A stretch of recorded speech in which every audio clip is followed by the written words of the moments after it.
Hello बच्चों, मैं BD. Vishwakarma आप सबका बायोलॉजी की क्लास में स्वागत करता हूं।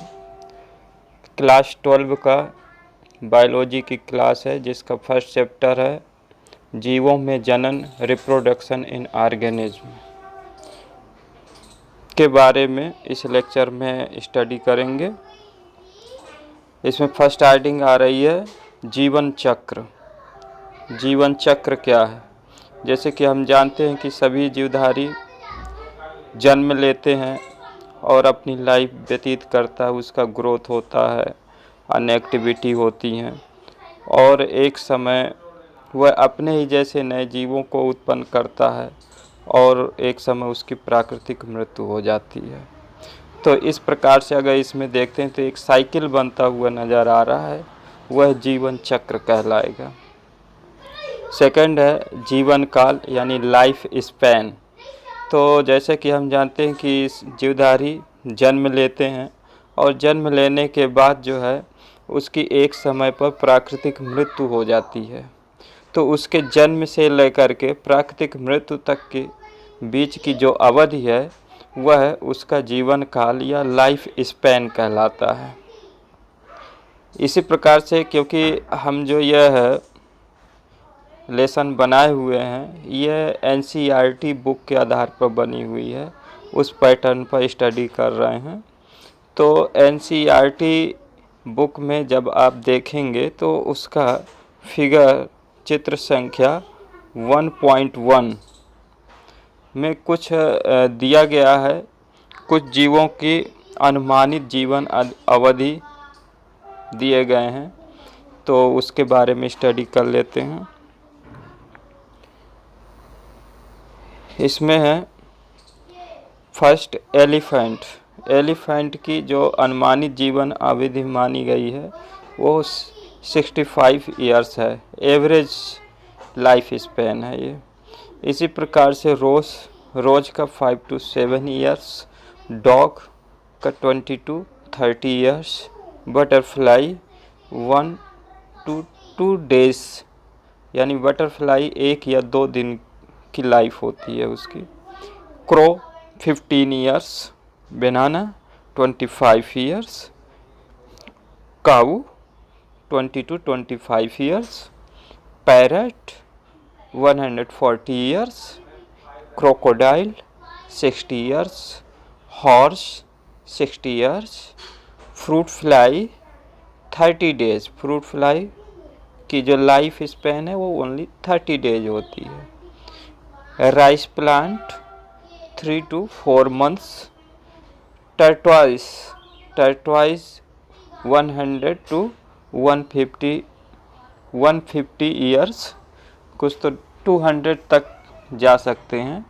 इसीलिए जो टर्टवाइज है बताया गया है कि टर्टवाइज यानी कि कछुए का जीवन काल सभी जंतुओं में सबसे लंबा होता है। विनियन ट्री 200 to 300 ईयर्स इसकी लाइफ होती है। तो ये एक उनका लाइफ स्पैन है जो जीवन भर चलता है। अब इसमें हमको समझने की बात यह है कि इसमें जो बताया गया कि सभी जितने भी जीवधारी हैं, कोई भी जीव हो, उसकी एक निश्चित लाइफ होती है और एक समय के पश्चात उसकी मृत्यु हो जाती है। तो अगर इस प्रकार से सभी जीवधारियों की एक निश्चित समय पर उसकी मृत्यु निश्चित है और मृत्यु होती रहेगी तो यहाँ एनिमल्स प्लांट्स की कमी हो सकती है, लेकिन ऐसा नहीं होता, वो पूरा बैलेंस बना हुआ है। उसका कारण क्या है? उसका कारण है कि इन सभी जीवों में एक क्षमता पाई जाती है जिसके अंतर्गत वह अपने ही जैसे नए जीवों का जन्म देता है या नए जीवों को उत्पन्न करता है। तो यहाँ पर नेक्स्ट हेडिंग आ रही है जनन या रिप्रोडक्शन कहते हैं। तो कहा जा रहा है कि जीवों में अपने समान छोटे जीव यानी संतति ऑफस्प्रिंग, जो उन जीवों के छोटे जंतु संतानें पाई जाएंगी उनको ऑफस्प्रिंग या संतति कहते हैं, तो उनको देने की क्षमता होती है। तो इस प्रकार से हम कह सकते हैं कि रिप्रोडक्शन यानी जनन वह जैविक प्रक्रिया है जिसमें एक जीव नए जीवों को जन्म देता है। यहाँ पर बताया जा रहा है कि जनन की अलग अलग विधियों को अपनाकर जो जनक होते हैं वो दूसरी पीढ़ी में एंटर करते हुए नई संतानों को जन्म देते हैं। इसमें आप देख रहे होंगे जो जीव परिपक्व होते हैं उनमें जनन की क्रिया होती है और जनन की क्रिया के पश्चात वो नए जीवों को उत्पन्न करते हैं, यानी कि संतानों को उत्पन्न करते हैं। जो फर्स्ट यानी जनक है वो फर्स्ट जनरेशन का हो गया और ये सेकंड जनरेशन हो गई। तो इस प्रकार से पीढ़ी दर पीढ़ी जो है नए जीवों की उत्पत्ति होती रहती है। यहाँ पर कह रहा है कि जो जनन की विधियाँ हैं, जनन की मुख्यतः दो विधि मानी गई हैं। एक अलैंगिक जनन यानी एसेक्सुअल रिप्रोडक्शन, दूसरा लैंगिक जनन यानी सेक्सुअल रिप्रोडक्शन। तो इसमें बताया जा रहा है कि अलैंगिक और लैंगिक जनन क्या है। कह रहा है कि अलैंगिक जनन वह जनन होता है जिसमें एक पेरेंट होता है, एक जनक होता है और वह नई संतानों को जन्म देता है। इसी प्रकार से जो लैंगिक जनन है यानी सेक्सुअल रिप्रोडक्शन है, इसमें एक ही जाति के लेकिन विपरीत लिंग वाले, जैसे नर या मादा, नर तथा मादा या विपरीत लिंग वाले दो जीव होते हैं और उनके द्वारा जो है नई संतान उत्पन्न की जाती है। तो डिफरेंस यह है कि लैंगिक जनन में एक ही जनक होता है, एक जीव होता है, और लैंगिक जनन में दो जीव होते हैं जो विपरीत लिंग के होते हैं। तो यहाँ बताया जा रहा है कि लैंगिक जनन में जनक द्वारा दो प्रकार के गैमीट बनते हैं। ये गैमीट क्या होते हैं? ये गैमीट अगुणित होते हैं। अगुणित का मतलब उनमें गुणसूत्रों की संख्या आधी होती है। जैसे कि मनुष्य में 23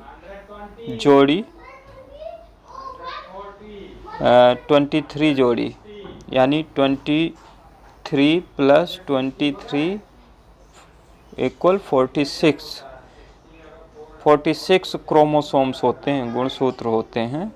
तो अगर इन 46 को आधा कर दें, केवल 23 रखें, तो ये अगुणित अवस्था कहलाएगी। अगर ऐसी कोई सेल हमारी बॉडी में उपस्थित हो कि जिसमें गुणसूत्रों की संख्या आधी हो, जैसे 23, तो वह अगुणित कहलाएगी।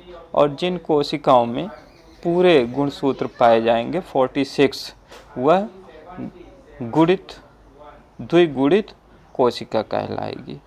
तो ये जितने गैमीट होते हैं ये अगुणित हो जाते हैं। अगुणित क्योंकि इनमें मियोसिस यानी अर्धसूत्री विभाजन के द्वारा जो है गुणसूत्रों का संख्या आधी कर दी जाती है। तो इसमें दो प्रकार के गैमीट होते हैं। फर्स्ट होता है मेल गैमीट और सेकंड है फीमेल गैमीट। तो इन दोनों गैमीट के मिलने से युग्मनज यानी कि जाइगोट बनता है, और यही जाइगोट जो है फिर इसमें परिवर्धन होता है, विकसित होता है, और उससे जो है नया जीव यानी कि नई संतान का निर्माण होता है। तो यहाँ बताया गया है कि गैमीट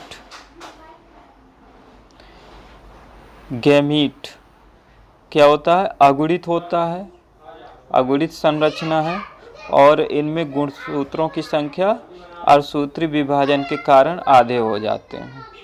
दूसरा इसमें कह रहा है जाइगोट। जाइगोट क्या होता है कि जो दो गैमीट, मेल गैमीट और फीमेल गैमीट, उनके मिलने से जाइगोट बनता है। तो अगर मान लो कि मेल गैमीट में आप 23 क्रोमोसोम है, फीमेल गैमीट में 23 क्रोमोसोम है, तो दोनों मिक्स जब हो जाएंगे तो 46 क्रोमोसोम्स यानी डबल हो जाते हैं। इसीलिए ये जो है द्विगुणित संरचना कहलाती है। इसमें क्रोमोसोम की संख्या डबल रहती है। यहाँ बताया गया कि 2 गैमीट मिलकर के जाइगोट बनाए और उन दोनों में मान लो n क्रोमोसोम्स हैं तो मिलकर के 2 गुना यानी 2n हो गया है। तो ये याद रखना है कि गैमीट क्या होता है, अगुणित होता है और जाइगोट द्विगुणित होता है। Diploid, haploid. हैप्लॉइड मतलब अगुणित, डिप्लॉइड मतलब द्विगुणित। ओके, नाउ अब यहाँ पर बताया जा रहा है कि अभी हमने बताया कि जो रिप्रोडक्शन यानी कि जनन है वो 2 प्रकार का होता है, अलैंगिक जनन और लैंगिक जनन। तो अब जो है डिटेल में अलैंगिक जनन के बारे में पढ़ेंगे। तो इस विधि में एकल जीव यानी एक जीव क्या करता है, उससे संतान की उत्पत्ति होती है। अलैंगिक जनन में एक जीव होता है और वह संतान उत्पन्न करता है। तो इस विधि में उत्पन्न जो नया जीव है, संतति है, वह एकदम अपने जनक के समान होता है, अर्थात उसके आनुवंशिक तथा आकारिकीय रूपों में कोई बदलाव नहीं दिखते हैं। ये क्वेश्चन पूछा जाता है कि अलैंगिक जनन से उत्पन्न जो संतान होती है उसके अपने जनक का क्लोन क्यों कहा जाता है। क्लोन मतलब कॉपी, उसकी 2 कॉपी क्यों कहा जाता है। वो इसीलिए क्योंकि इसमें किसी प्रकार के गुणसूत्रों में चेंज नहीं होते, बदलाव नहीं होते, जिससे उनके आनुवंशिक और फिनोटाइप और जीनोटाइप यानी आनुवंशिक, जीनोटाइप और फिनोटाइप यानी आकार के दोनों लक्षणों में कोई बदलाव नहीं होते। वह हूबहू अपने पेरेंट्स के समान सभी प्रकार के लक्षणों के रूप में होते हैं, इसलिए उनको अपने पेरेंट्स का यानी जनक का क्लोन माना गया है। नेक्स्ट है असेक्सुअल यानी अलैंगिक जनन की निम्नलिखित विधियां देखने को मिलती हैं। यानी अलैंगिक जनन की कई विधियां हैं, यानी कि जितने भी जो जीवधारी हैं अगर उनमें अलैंगिक जनन पाया जाता है तो अपने गुणों के आधार पर जो है उन्होंने अलग अलग मेथड अख्तियार कर लिए, बना लिए हैं। इनमें से जो फर्स्ट है आपको बताया जा रहा है कोशिका विभाजन द्वारा, यानी कि ये जो है उन जीवों पर लागू है जो एक कोशिकीय होते हैं यानी यूनिसेलुलर होते हैं। उनका पूरा शरीर जो है एक कोशिका का होता है, जैसे प्रोटिस्टा, मोनेरा। प्रोटिस्टा के अंतर्गत आते हैं, एक उदाहरण बता दे रहे हैं, जैसे अमीबा, पैरामीशियम। मोनेरा के अंतर्गत आते हैं जीवाणु। तो यहाँ पर जो प्रोटिस्टा और मोनेरा हैं ये यूनिसेलुलर जीव होते हैं, ऑर्गेनिज्म होते हैं। तो इनमें जो रिप्रोडक्शन होता है वह सेल डिवीजन के द्वारा होता है। और सेल डिवीजन किस प्रकार का होता है, माइटोसिस यानी समसूत्री विभाजन होता है।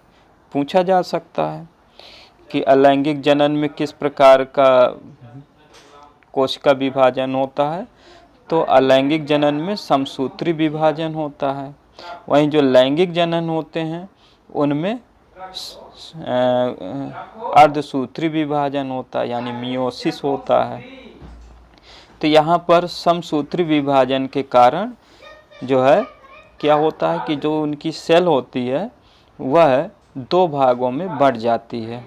उसके साथ उनका जो न्यूक्लियस होता है यानी केंद्रक होता है उसका भी इसके साथ 2 भागों में टूटना आवश्यक रहता है। तो जब ऐसा जो है न्यूक्लियस का इस प्रकार से बढ़ता है कि उसमें बराबर संख्या में हूबहू जितने पहले प्रेजेंट होते हैं क्रोमोसोम, उतने ही उनके नए जो बनी हुई कोशिकाएं उनमें भी उतनी ही संख्या में पाए जाए, तो ये समसूत्री विभाजन कहलाता है। तो विभाजन, कोशिका विभाजन के द्वारा दो प्रकार से यहाँ पर आपको जो है अलैंगिक जनन बताए गए हैं। फर्स्ट है द्विखंडन यानी बाइनरी फिशन, द्विखंडन बाइनरी फिशन। इस प्रकार का जनन जो है आपको देखने को मिलेगा अमीबा में। अमीबा क्या है? एक प्रकार का प्रोटोजोआ है। इसीलिए अमीबा को जो है, अभी हमने बताया कि सभी जीवों का मृत्यु निश्चित है, एक समय ऐसा आता है कि उनकी नेचुरल डेथ हो जाती है। लेकिन यहाँ पर कुछ एक कोश के जीवों में ऐसा नहीं माना जाता है कि जैसे अमीबा है वह अमर है। तो क्यों इसको अमर माना गया है, इसको देखते हैं। जिस प्रकार से हमारी बॉडी क्या होती है कि हम जो एक छोटा बच्चा होता है वो धीरे धीरे बड़ा होता है। तो बड़ा क्यों होता है? अगर बड़ा हो रहा है तो जो, जैसा कि आप जानते हैं कि हमारी बॉडी की जो यूनिट है वो कोशिका है, यानी कोशिकाओं से मिलकर के हमारा शरीर बना है। तो अगर छोटा बच्चा है तो उसमें कोशिकाओं की संख्या कम होगी। जब उसकी ग्रोथ होती है तो ग्रोथ क्यों होती है? उसमें कोशिकाओं की संख्या बढ़ रही है। वो कोशिकाओं की संख्या क्यों बढ़ रही है? क्योंकि उन कोशिकाओं में का विभाजन हो रहा है और विभाजन हो करके कोशिकाओं की संख्या बढ़ती जाती है, नई कोशिकाओं का निर्माण होता है। और इस प्रकार का जो विभाजन है वो समसूत्री विभाजन कहलाता है। तो इसी प्रकार से जो अमीबा है वह एक कोश की जीव है। अब इसके जो है आप देख रहे हो कि इसका जो न्यूक्लियस है यहाँ पर, यह न्यूक्लियस जो है थोड़ा बड़ा हो रहा है और उसके बाद दो भागों में यह न्यूक्लियस टूट जाता है। इसके बाद ये जिस पार्ट में रहता है वहाँ से जो है पूरी कोशिका भी दो भागों में टूट गई और यहाँ पर दो कोशिकाएं, नई कोशिकाएं बन करके तैयार हो गई। तो ये वही एक अमीबा है, उससे जो है दो अमीबा बन गए। तो उसकी डेथ तो नहीं हुई ना, उससे जो है बल्कि दो अमीबा बन गए। तो इसलिए इसको अमर प्राणी भी कहा जाता है। मुकुलन यानी कि बडिंग, जो बडिंग यानी कि मुकुलन, यह विधि ईस्ट में देखने को मिलती है। इसका सबसे अच्छा उदाहरण है ईस्ट। पूछा जाता है, अगर हम दे देते हैं कि कुछ मुकुलन इनमें से किस में पाया जाएगा, अमीबा में पाया जाएगा कि ईस्ट में पाया जाएगा कि पैरामीशियम में पाया जाएगा, तो ये ऑब्जेक्टिव क्वेश्चन पूछे जा सकते हैं। इसलिए बड़े ध्यान से इसको सुने और समझें। यहाँ पर ये जो है ईस्ट का स्ट्रक्चर बनाया गया। ईस्ट का ये न्यूक्लियस है और इसमें देख रहे होंगे कि ईस्ट में क्या होता है, एक छोटा सा बड बन गया है, एक छोटा सा आउटग्रोथ यानी उभार निकलता है। इस उभार को हम बड कहते हैं यानी मुकुल कहते हैं। और इसमें देख रहे हो कि जो न्यूक्लियस है उसका भी एक छोटा सा पार्ट जो है इस बड के अंदर चला जाता है। तो कुछ समय बाद जो है ये बड मूल सेल से अलग हो जाता है और जो है ग्रोथ करके नया ईस्ट बन जाता है। तो इस प्रकार का जो रिप्रोडक्शन है वो बडिंग यानी मुकुलन कहलाता है। पुटी भवन यानी सिस्ट फॉर्मेशन। तो पुटी भवन ये भी एक टाइप है। इसमें ये इसका मुख्य उदाहरण है अमीबा, इसका भी उदाहरण है। तो अमीबा का तो एक हमने मेथड बताया, बाइनरी फिशन, द्विविभाजन, और इसमें एक जो है ये भी है पुटी भवन। ये तब होता है जब प्रतिकूल परिस्थितियां होती हैं, कुछ ऐसा मौसम रहे कि उसके लिए विपरीत परिस्थितियां हैं। उस समय क्या होता है कि सेल के चारों ओर त्रिस्तरीय कठोर खोल तैयार हो जाता है, और जो यह खोल है वह बाहरी परिस्थितियों से उसकी रक्षा करता है। लेकिन वहीं क्या होता है कि उसका जो साइटोप्लाज्म है वह जो है धीरे धीरे सख्त हो जाता है और सिस्ट का रूप ले लेता है। इसको सिस्ट बोलते हैं। खैर, इससे तो कोई नया जीव नहीं अभी बना, लेकिन यही जो सिस्ट है कुछ समय बाद जो है स्पोर का रूप ले लेता है, जैसे आगे बता रहे हैं यहाँ पर। स्पोरुलेशन यानी बीजाणु जनन। इसमें आप देखेंगे कि अनुकूल परिस्थिति आने पर, वहाँ जब प्रतिकूल परिस्थितियाँ थी तो सिस्ट बन गया, अपने चारों तरफ एक खोल तैयार कर लिया और अपने आप को उसके अंदर सुरक्षित रखना चाहता है।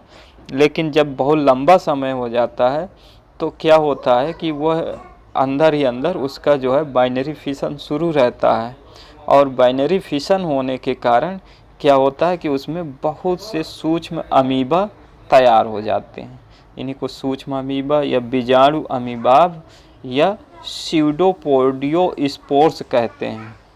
स्यूडोपोडियो स्पोर्स कहते हैं। और ये एक समय बाद जब वो सिस्ट फट जाता है तो सिस्ट की जो है वॉल फट जाती है, तब ये जो है स्पोर बाहर आ जाते हैं और जर्मिनेट हो करके एक नया अमीबा बन जाते हैं।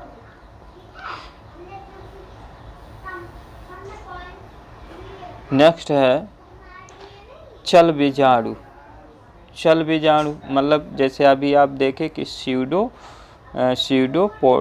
पोडियोस्पोर अमीबा में बन गए थे, उसी प्रकार से ये भी स्पोर्स हैं, यानी ये भी स्पोरुलेशन का ही एक प्रकार है। तो इसमें जो है आप देखोगे कि लेकिन स्पोर कई तरह के हो गए। वो हो गया स्यूडोपोडियोस्पोर और ये हो गया जू स्पोर। जू स्पोर यानी कि ऐसे स्पोर जो मोटाइल होते हैं, यानी मोशन करते हैं, ये चल सकते हैं, एक जगह पड़े नहीं रहेंगे, ये चलते हैं, मूवमेंट करते हैं। जैसे कि इसका एक उदाहरण है क्लेमाइडोमोनास। याद रखिएगा क्लेमाइडोमोनास। क्लेमाइडोमोनास क्या होता है? ये एक प्रकार का शैवाल होता है और यूनिसेलुलर होता है, यानी एक कोशिकीय शैवाल होता है। लेकिन एक कोशिकीय शैवाल है, शैवाल क्या होता है? प्लांट होता है। तो है तो शैवाल, लेकिन ये जो है जो क्लेमाइडोमोनास है ये मूवमेंट करता है। क्यों मूवमेंट करता है? क्योंकि इसमें आप देख रहे हैं कि सिलिया पाए गए हैं और इन सिलिया के हेल्प से जो है यह मोशन करता है, एक जगह से दूसरी जगह तक चलता है।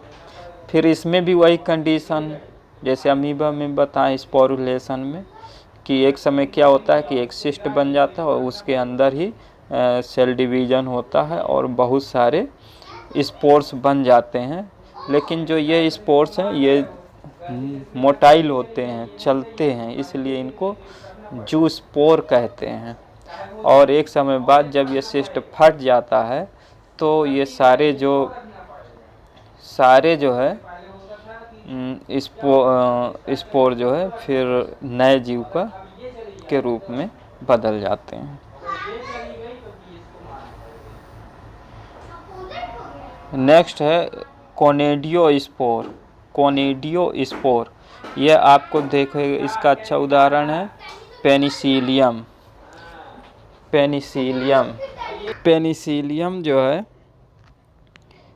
पेनिसिलियम एक फंजाई होता है। पेनिसिलियम क्या है? एक प्रकार का फंजाई है। आप जानते भी होंगे कि पेनिसिलिन एंटीबायोटिक जो बनती है वो पेनिसिलियम स्पीशीज से ही तैयार किया जाता है। तो इसमें जो है इसकी क्वालिटी क्या है? इसकी पहचान है ये कि इसमें brush like spore bearing structure पाए जाते हैं, जैसे कि यहाँ पर आप देख रहे हैं। तो जो ये brush like spore bearing structure होते हैं इनको कोनिडियोफोर कहते हैं। और इन कोनिडियोफोर से जो है विभिन्न प्रकार के कोनिडिया बनते हैं, और यही कोनिडिया जो है आगे चल कर के जब इस प्लांट से अलग हो जाते हैं, फंजाई से अलग हो जाते हैं, तो बीज का काम करते हैं और उनसे जो है नया प्लांट नया पेनिसिलियम या नया जीव तैयार हो जाता है। तो ये विशेष संरचनाएं हैं जो सेक्सुअल रिप्रोडक्शन में मददगार होते हैं इनकी। इसी प्रकार के और स्ट्रक्चर हैं यहाँ पर बताया गया है। कलिका, ये आपको इसका अच्छा उदाहरण मिलेगा हाइड्रा में। अभी तक आपने देखा है, जो पढ़ा है, एक कोशिकीय जीवों से संबंधित है। अब इधर देखोगे तो ये जो है बहुकोशिकीय जीवों से संबंधित अलैंगिक जनन है, जैसे हाइड्रा। तो हाइड्रा में क्या होता है कि इसमें भी आप देखेंगे कि एक समय क्या होता है, एक छोटा सा आउट ग्रोथ निकल आता है, जैसे ईस्ट में देखे हैं, और उससे जो है एक कलिका निकलती है, बड निकलती है, जो जेम्यूल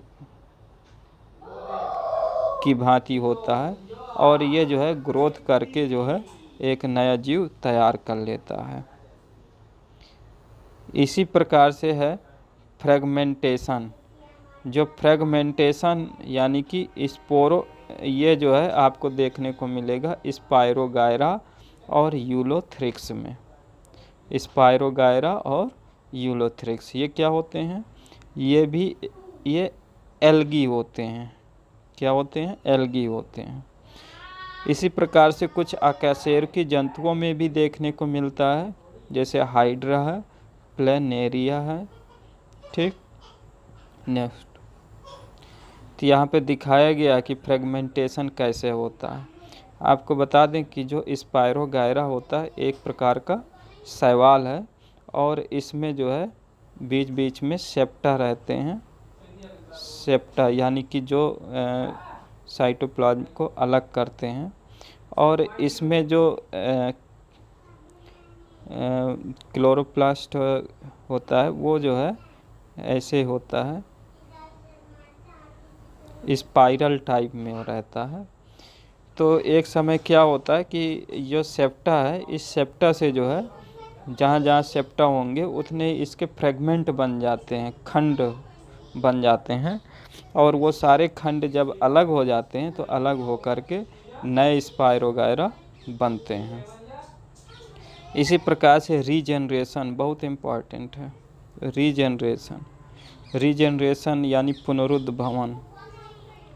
पुनरुद्भवन क्या होता है कि कुछ जीवों में, जैसे प्लेनेरिया है, हाइड्रा है, इनके अगर जितने भी आप टुकड़े कर देने के बाद भी अगर उसमें केंद्रक उपस्थित है उस टुकड़े में, तो वह टुकड़ा जो है उसका पुनरुद्भवन होगा, यानी रीजनरेट हो करके नया जीव बन जाता है।